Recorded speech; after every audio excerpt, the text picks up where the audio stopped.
I want to cross over to KICC, where Deputy President William Ruto is now speaking, and he is at the launch of the National Land Use Policy. Let's cross over to KICC and listen in for just a bit. Capability and a sense of belonging. Kenya's freedom struggle was a crusade for a nation to have sovereignty over its land and for people to inhabit, live, and decide on it. For this reason, land has important cultural, political, social, and economic consequences. Because land is scarce, the fragility of our ecosystem is increased, food security threatened, and human settlement is often problematic. The ability to manage diverse, competing, and conflicting claims, harmonize priorities related to different uses while upholding livelihoods and promoting sustainability is critical for development. This calls for sound institutional and management frameworks. The National Land Use Policy that I have the honor to launch today is that necessary instrument. To adequately address the various interests involved in matters connected with land, this policy is necessarily a product of wide, comprehensive, patient, diligent, and inclusive deliberations and consultations.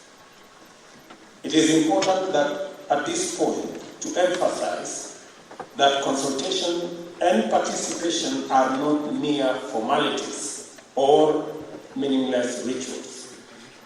Public consultation and participation enhances the quality of public decisions, taking them as close as possible to the ideal of democratic, participatory, transparent, and accountable governance. It is important for all voices to be heard and for decisions to reflect as many and as diverse of those voices as possible. On a matter such as land, it is vital that participation, consultation, and inclusion be undertaken diligently and exhaustively, bearing in mind the inalienable validity and legitimacy of all voices in their diversity.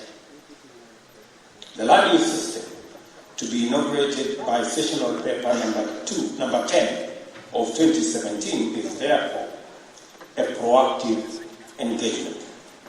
It is intended to, and every effort must be made to commit to ensuring that it succeeds in addressing our biggest challenges. These include food insecurity and plant settlements, inefficient land practices, and environmental degradation. It must also enable us to effectively mitigate the impacts of climate change. Our legal and regulatory regime takes a robust approach to the land use and management practices. We have since adopting the new constitution and ensured adequate legislation to guide our practices. However, to achieve balanced economic development, it will take more than the legislative framework we have put in place. Rather, it will require a change of attitude and a change of approach. I'm talking here of the need for us to take a collective approach to realize gains in environmental conservation. The law requires that county governments develop spatial plans to inform the county integrated development plans. To do this, the county and national governments will have to rely on the National Land Use Policy as an overarching framework for planning and optimization of our land resources.